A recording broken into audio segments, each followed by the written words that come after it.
cockroaches, head lice, colonoscopies, used car salesmen, traffic jams, root canals, and Donald Trump.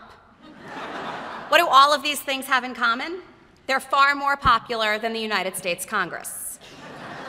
It's true. In head-to-head matchups, a national random sample of Americans said that they find the charming things that I just mentioned far more appealing than their representatives in Washington, D.C.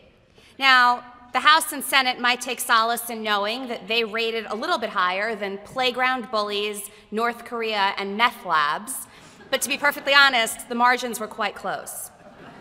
It's not just cute little polls that find this to be the case, though. The political climate has culminated in the most negative attitudes toward Congress that we've ever seen. The advent of modern polling doesn't even know what to do with these numbers. Not 1 in 5 voters trusts the government to do what's right. Congressional approval hovers at around 10%. And Senator John McCain even joked that Congress is down to paid staffers and blood relatives approving of the job they do. For decades, pollsters have also found that although people have never been in love with Congress, they at least support their own incumbents. But in 2014, that ironclad reality was turned on its head, too. Last year, 60% of voters said that they supported replacing the entire Congress, including their own incumbent.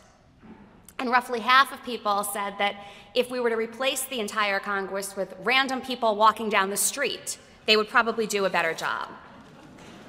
It's hard to find any evidence of people that think Washington is doing what's right now.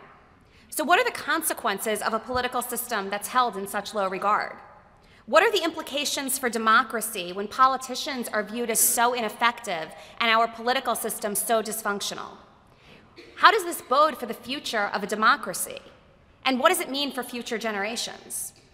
Well, in a nutshell, I'm going to argue that Washington's dreadful performance over the past 2 decades has taken a toll on young Americans who have come to know politics through this spectacle. They see politics and politicians as pointless and unpleasant.